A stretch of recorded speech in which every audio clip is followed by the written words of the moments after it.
Итак, мы в музее Луи Вьютон. Вот такие чудесные парящие чемоданы. И, ребята, я вам сейчас покажу самый первый чемодан Луи Вьютон. Точнее, это даже не чемодан, это какая-то короб какой-то для хранения овощей, я не знаю, или чего-то такого. Самый первый, это 1888 год.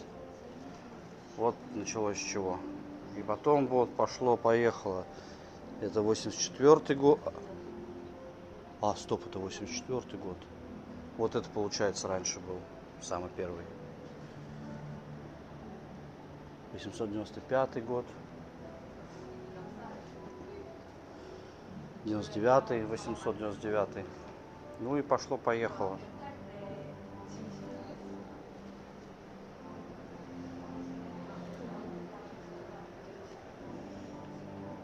Сумки.